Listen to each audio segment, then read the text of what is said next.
Hello, this is Tanim Hasan. I am a business analyst. আমি Ayesha Siddika, doctor. আমাদের বাসাটা বসুন্ধরা রেসিডেন্সিয়াল এরিয়াতে, ডি ব্লকে। আমরা ফ্যামিলি মেম্বার 4 জন অ্যান্ড 2 ডগস। আমি আমার হাজব্যান্ড, আমার 2টো ছেলে, আর আমাদের 2টো ডগ আছে। একটা হচ্ছে র্যাম্বো অ্যান্ড পাবলো। আমার ছেলেদের নাম একজন দানিয়াল, একজন দানিশ। সো আমাদের বাসাটার নাম আমরা দাউসডেন দিয়েছি আমার 2 ছেলের নামে, লাস্ট নেম দাউদ। এবং এটা স্টুডিও অ্যাপার্টমেন্ট, জাস্ট 2 বেডরুম। এবং আমরা একটা আমাদের লার্জ মাস্টার বেডরুমের সাথে আমাদের বাচ্চাদের একটা সিঙ্গেল একটা বেড আছে। এবং আমাদের বাসাটা আমরা টোটালি ওপেন রেখেছি, যেন আমার 2 ছেলে সারাদিন খেলাধুলা করতে পারে, দে ক্যান এনজয়। এবং এই জায়গায় কোনো ওয়ালস নাই, আমার পুরো এন্টায়ার লিভিং, আমার কিচেন অ্যান্ড বেডরুমের মাঝে। সো এখানে একটা গ্লাস ডোর আছে, এই ডোরটা আমরা সরাই দিলে ওরা সারা বাসায় খেলাধুলা করতে পারে, দে ক্যান ড্রাইভ দেয়ার কার, এবং তারা ফুটবল খেলে। সো আমরাও তাদের সাথে বিভিন্ন টাইপের স্পোর্টস অ্যাক্টিভিটিতে বাসায় ইনভলভ থাকতে পারি, আউটডোরও যেতে পারি, বাসায়ও খেলতে পারি। কালারের ক্ষেত্রে বলতে গেলে আসলে আমরা এখানে grey and black and white, এই 3টা কালার ইউজ করেছি। সো আমার হাজব্যান্ডের পছন্দ হচ্ছে হোয়াইট, আমার ব্ল্যাক। সো এভাবেই হোয়াইটের ক্ষেত্রে দেখতে গেলে আসলে আমরা অনেক কালারের মধ্যে বার্জারের হোয়াইট কালারটাকে আমার কাছে ভালো লেগেছে। সো আমরা ওইটা পিক করেছি। আর মনোটোনাস যেন না হয় সেজন্য আমরা কিছু কিছু ক্ষেত্রে ওশান ব্লু আর এই কালারগুলো ইউজ করেছি। যেমন আমার বাচ্চাদের রুমে ওটার কার্টেন, তারপর লিভিংয়ের কিছু কার্টেনে ব্লুটা ইউজ করেছি। এবং এটার আরেকটা কারণ বলতে পারেন, আমার বেবি ফার্স্ট মানে পছন্দের কালারটা ছিল ব্লু, ও বলেছিল ফার্স্ট ওয়ারটা ব্লু, সো সেই জন্য এই কালারটা রাখা। সো আমাদের বাসাতে আমরা different type of floor material use করেছি। এখানে আমরা আমাদের বেডরুমে আমরা কার্পেট ইউজ করেছি, যেন আমাদের একটু সুদিংনেস বেশি থাকে তুলনামূলক। এবং আমাদের লিভিংয়ে আমরা রেইজ ডেক ইউজ করেছি, উডেন ফ্লোর ব্যবহার করেছি, যেন আমাদের বাচ্চারা যেন পড়ে গেলে ব্যথা ট্যাথা কম পায়, প্লাস একটু হাঁটতেও খুব মজা লাগে। একটু ডিফারেন্ট একটা ডেক থাকলে একটা ডিফারেন্ট জোন আসে। অ্যান্ড আবার বেবিদের রুমে আমরা ব্যবহার করেছি উডেন ফ্লোর। আমার ব্যালকনিতে আমি গ্রাস কার্পেট ইউজ করেছি। সো আমি টাইলসের ইউসেজটা আমার কিচেন এবং ডাইনিং ছাড়া তেমন জায়গায় ব্যবহার করিনি, অ্যাপার্ট ফ্রম ওয়াশরুম। আর ম্যাক্সিমাম জায়গায় আমি কার্পেট অ্যান্ড উডেন ফ্লোর ব্যবহার করেছি। সো আমরা যখন এই বাসাটার ফার্নিচার প্ল্যান করি, ফার্নিচার লেআউট করি, এক্ষেত্রে আমাদের ইনিশিয়াল কনসেপ্ট থাকে যেন লেসার ফার্নিচার, মিনিমালিস্টিক হয়। এবং এইটা একটা প্রবলেম, এই প্রবলেমটা আমরা সলিউশন খুঁজে থাকি যে কত কম ফার্নিচার একটা বাসা সাজানো যায়। সো আমরা মোস্ট ফার্নিচারগুলো আমরা ওয়াল মাউন্টেড রেখেছি, ক্যাবিনেটস, আমার আলমিরা, আমার বাথরুম ফার্নিচারগুলো, এবং আমার ডাইনিং টেবিল থেকে শুরু করে লাউঞ্জ, এভরিথিং। লাউঞ্জ আমরা একটু হাইডেক রেখেছি এবং জাস্ট 5 সিটার একটা স্পেস রেখেছি, এবং খুবই লো হাইট একটা সেন্টার টেবিল ইউজ করেছি আমরা। অ্যান্ড আমাদের ফার্নিচারগুলো ম্যাক্সিমামই, যেমন আমার চাইল্ড বেডে আমার একটা ডাবল বাঙ্ক বেড, সো ওর মধ্যেই ড্রয়ারগুলো রেখেছি, ফ্যাসিলিটেট করছে আমার বাচ্চার খেলনা রাখার জায়গাগুলো, আদার জিনিস রাখার জায়গাগুলো। সো বাসায় সর্বসাকুল্যে 8-10টা ফার্নিচার আমার টোটাল পুরো বাসায়। আর কিচেনটার অনেক প্রবলেম ছিল, সো ওইটা সর্ট আউট করছে ও।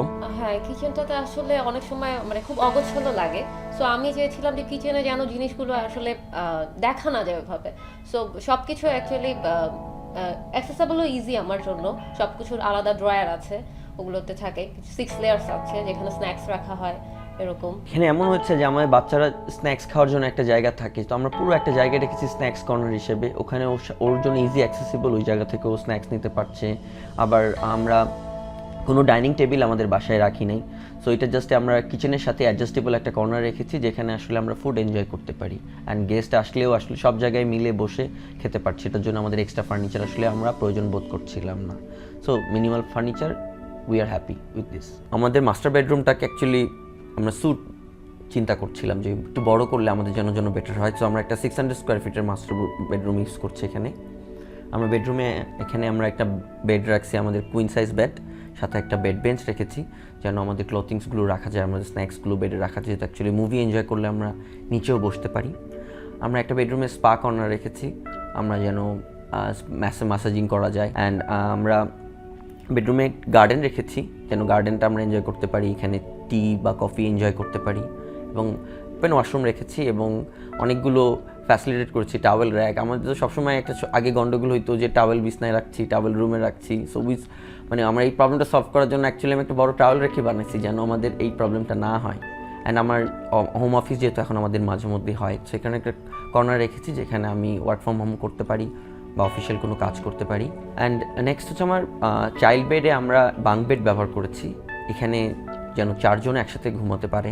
অ্যাকচুয়ালি আমরা দুজনই হলে থাকছি, সো হলে অনেক ফ্রেন্ডের সাথে থাকছি, এবং যখন আমরা অ্যাসাইনমেন্ট করতাম তখন আমাদের ফ্রেন্ডরা আসতো, সো একত্রে থাকতাম। তো ওরাও ধীরে ধীরে যখন বড় হবে ওরা যেন সবাই মিলে থাকতে পারে, এই বিষয়টা আমি চিন্তা করেছি। সো এই কারণে ওদেরকে ওই বিষয়টা রাখছি। এবং আমি যখন বড় হয়েছি আমি 14 বছর পর্যন্ত আমার ভাইয়ের সাথেই থাকছি। তো ওরা 2 ভাই একসাথে থাকলে ওদের মধ্যে বন্ডিংটা হবে, রাদার দ্যান ডিফারেন্ট বেড দিলে আসলে ওদের একটা সময় ওদের অ্যাটাচমেন্টটা কমে যেতে পারে। তাই ওদেরকে একসাথে রাখার জন্য একই রুমে রাখছি। সো এটাই আমাদের ইচ্ছা ছিল, যেন ওরা একসাথে দুজন বড় হয়, একই টাইপের কাপড়, একই টাইপের সব কিছু ফ্যাসিলিটি যেন ওরা পায়। যদি কার্টেনের দিকে আসি তাহলে আসলে কার্টেনগুলো আবার আমি একটু দেখবেন ডিফারেন্ট টাইপের ফ্লোর টাচ। নর্মালি সবার কার্টেনের হাইট 7 to 8 ফিট হয়, আমারগুলো 11 ফিট। সো একটু ডিফারেন্ট লুক আসে কার্টেনটার জন্য। আবার কিছু কার্টেনের পিছে আমি শিফন ইউজ করেছি, হোয়াইট কালারের শিফন। সো আমার বেডরুমে সব হচ্ছে গিয়ে গ্রে কালার ইউজ করেছি। আর আমার হলওয়েতে আমি 3টা টোনের কার্টেন ইউজ করেছি, এগুলো মেইনলি স্যুটের কাপড়ের। আর আমার লিভিংয়ে আমি ইউজ করেছি অ্যাকোয়া ব্লু অ্যান্ড শিফন আছে সেটার সাথে। এটা অ্যাকচুয়ালি আমার কাউচের সাথে ম্যাচ করে আমি করেছি। আর আমার বাচ্চাদের রুমে তো আমি আগেই বলেছিলাম যে আমি কি কারণে ব্লু কালারের ইউজ করেছি। আর ফেব্রিকগুলো হচ্ছে আমি ভেলভেট ইউজ করার পিছনে আমার মেইন কারণ হচ্ছে ভেলভেটটা আসলে একটু অ্যারিস্টোক্রেসি একটা ভাব আসে। আর কার্টেনগুলো কিন্তু আমি অ্যাকচুয়ালি পার্সোনালি আমরা করেছি, এত লং হাইটের আসলে কোনো কার্টেন শপে পাওয়া যায় না। সো এগুলো আমরা পার্সোনালি পারচেস করে এগুলো করিয়েছি। সো অ্যাকচুয়ালি আমরা আমাদের ভিলেজে আমাদের ফার্ম হাউস আছে, তো ওখানে আমরা গার্ডেনে এরকম ফেন্সিংগুলো ব্যবহার করি। সো আমি চিন্তা করলাম সিটি লাইফে আমি একটা ফ্লেভার আনার জন্য আমরা একটা এরকম গার্ডেন উডেন ফেন্স দিয়েছি, এবং এটা আমাদের জন্য খুবই একটা সুন্দর ফিলিংস আসে, মনে হয় যে আমি ব্যাকইয়ার্ডে বসে আছি। হাউএভার আমি একটা 8 স্টোরি 8 তলায় বসে আছি, কিন্তু আমি ফিল করি আমি ব্যাকইয়ার্ডে বসে আছি। সো এই কারণে আমরা এখানে গার্ডেন ফেন্স ইউজ করেছি, এবং শীতকালে আমরা কালারফুল ফ্লাওয়ার ইউজ করছি। আবার এই জায়গাগুলো আমরা রেগুলার গার্ডেন চেঞ্জ করতে পারছি, আমাদের যেহেতু এই জায়গা আমরা বেলকনি হিসেবে এটাকে ইউটিলাইজ না করে রাদার গার্ডেন হিসেবে ইউটিলাইজ করছি।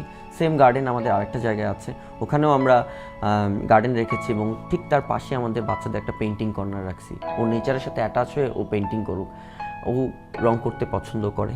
আমরা দুজন মিলে কিছু সিমেন্টের পট বানিয়েছি, ওগুলো কালার করেছি।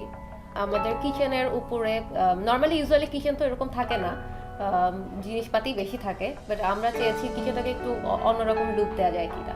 তো সেক্ষেত্রে আমরা সিমেন্ট এবং সিরামিক পটগুলো দিয়ে আমরা কিচেনটা সাজিয়েছি। কিছু মানি প্ল্যান্ট রেখেছি কিছু বোতলে, কাঁচের বোতলে। তারপরে বাসার বিভিন্ন কর্নারে অনেকগুলো প্ল্যান্ট আছে। এবং আমরা কিছু টেবিল, যেমন আমাদের কনসোল টেবিলগুলো পেন্টিং রাখার জন্য বেডরুমে একটা কনসোল টেবিল ইউজ করেছি। আমাদের পেন্টিংগুলোতে আমরা ফোকাস রেখেছি, যেমন আমার বেডরুমে যে পেন্টিংটা আছে এখানে আমরা অ্যান্টি রেসিজম, বন্ডিং এই টাইপের জিনিসগুলো প্রকাশ পায় যেন, সেরকম একটা পেন্টিং রেখেছি। হলওয়েতে ঢোকার সময় আমার শুরুতেই একটা লায়নের ছবি, আমি আসলে আমার 2টা ছেলেকে মাঝে মধ্যে লায়ন বলি, দ্যাটস ওয়াই এখানে একটা লায়নের পিকচার রেখেছি। আমাদের কিডস রুমে, আমার বাচ্চাদের রুমে প্রচুর টাইপের কার্টুনিক ছবি রেখেছি, কার, ওগুলো ও সুন্দর করে বলতে পারে, ও ডাইনোস বলে, ও বিভিন্ন টাইপের কার বলে, এই টাইপের ছবিগুলো রেখেছি যেন ও রেগুলার এগুলো বলতে পারে, ওর জন্য ওই ছবিগুলো রেখেছি। সো লাইটিংয়ের ক্ষেত্রে সবসময় একটা প্রবলেম হয় যে লাইটটা আমাদের চোখে এসে পড়ে, তো এটা খুবই বাসা থেকে দেখা যায় এটা অত সুদিং মনে হয় না। সো আমাদের ইন্ডিভিজুয়াল স্পটগুলো আমাদের ফোকাল পয়েন্টে এসেছে, যেমন আমাদের স্পটলাইটগুলো আমাদের কনসোল টেবিলগুলোতে পড়ছে, সো ওই জায়গাটা ফোকাস থাকছে।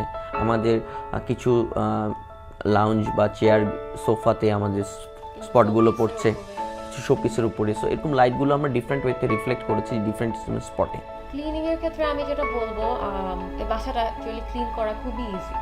কারণ হচ্ছে ফার্স্ট অফ অল এটা হচ্ছে মিনিমালিস্টিক একটা বাসা, মানে ফার্নিচারগুলো একদম খুবই যতটুকু দরকার ততটুকুই, এক্সট্রা কোনো ফার্নিচার নেই। আর ক্লিনিংয়ের ক্ষেত্রে আমি বলবো আমার ম্যাক্সিমামই ভ্যাকিউম করতে হয়, আমার সোফাগুলো কিংবা কাউচ। আর আমার বেডরুমে তো পুরোটাই কার্পেট, এটা পুরোটাই আমার ভ্যাকিউমের জন্য। আর এটা ওয়ান্স আ উইক করলে অ্যাকচুয়ালি হয়ে যায়। আর বাকি যেগুলো টাইলস বা উডেন ফ্লোর, এগুলো জাস্ট মপিং করলেই এগুলো ক্লিন হয়ে যায়। সো আমার আউটডোর একটা সুন্দর টেরাস আছে, এখানে আমি টেবিল টেনিস এনজয় করতে পারি উইথ মাই ফ্রেন্ডস।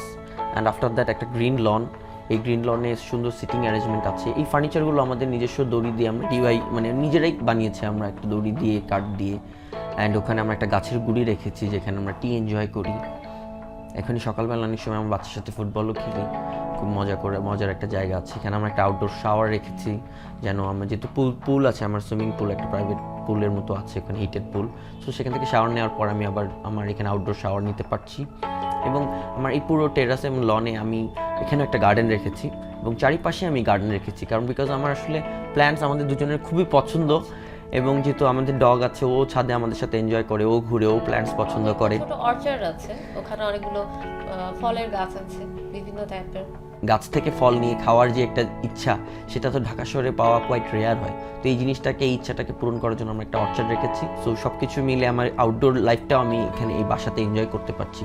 অ্যাকচুয়ালি আমার কাছে ফ্যাবুলাস হাউস বলতে বোঝায় যে একটা পিস লিভিং এরিয়া, যেখানে আসলে আমি শান্তি পাচ্ছি, যে জায়গাটা আমাকে আসলে আমাদের ফ্যামিলি মেম্বার্সের বন্ডিংটাকে স্ট্রং করতেছে। এবং এই বাসাটাতে আসলে ওভারঅল আমরা সবাই একসাথে থেকে খুবই এনজয় করতেছি। আমাদের একই সাথে আমরা আউটডোর এরিয়ার ফ্যাসিলিটিগুলো পাচ্ছি, আবার ইনডোরের নেচারের সাথে কানেক্টেড হতে পারছি, আবার আমার বাচ্চারা খেলাধুলা করতে পারছে, ওপেন এরিয়া থাকছে, এবং আমরা দুজন মিলে অনেক কিছু করতে পারছি, রাইট? শেয়ার করতে পারছি, একসাথে অনেকগুলো কাজ করতে পারছি, অনেক টাইম স্পেন্ড করতে পারছি।